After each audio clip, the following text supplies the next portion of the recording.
Hello again, everyone.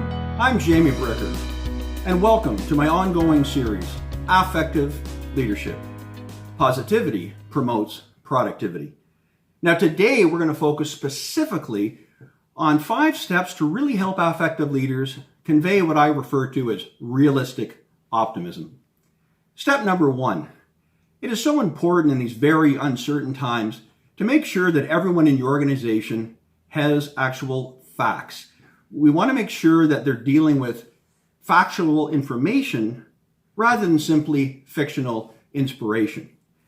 And sometimes these facts may be a little bit tough to swallow, but I think it's also really important to share with staff that the reality is some of these short-term changes in our business operations that are kind of imposed upon us, they may very well reap some really unexpected benefits down the road long term. So there really is a silver lining. Now, step number 2 has to do with the currency and the frequency with which this information is conveyed. We are living in a very, very fluid news cycle with regards to this pandemic. And we all know something that was a breaking news a week ago, by next week is going to be a simple afterthought. So we want to keep folks informed as best we can.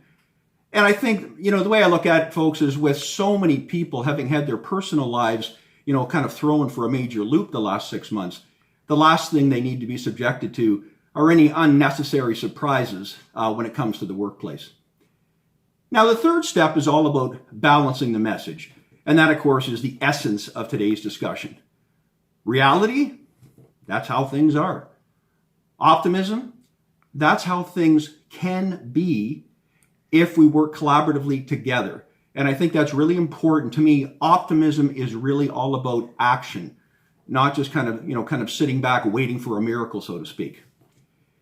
Now, the fourth area is all about owning it. And that's all about really, I call it kind of a combination of collective responsibility and collective support. We all need to really be actively involved in making the whole situation better.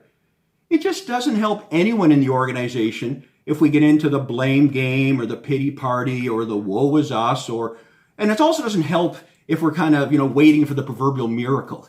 What we need is an organization that is going to be full of invested drivers, not indifferent passengers. That is what we're always striving for. And the fifth step is the one that it tends to be kind of minimized and forgotten even in more normal times because we all get very busy, but it's so important now to celebrate successes. And right now, folks, I would really stress you celebrate the short-term successes over the past few weeks and months. And of course, we only celebrate things that are really genuine, where, a small number of staff or a department or whatever are really proud of their efforts. Really key to acknowledge. Personally, I would avoid getting into kind of acknowledging long-term successes right now, simply because with the pandemic, those will be few and far between.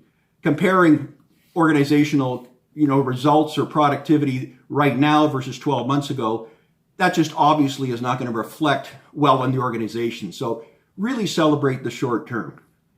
And in closing, I'd just like to reiterate that realistic optimism, when you get right down to it, it's all really about helping, not simply hoping.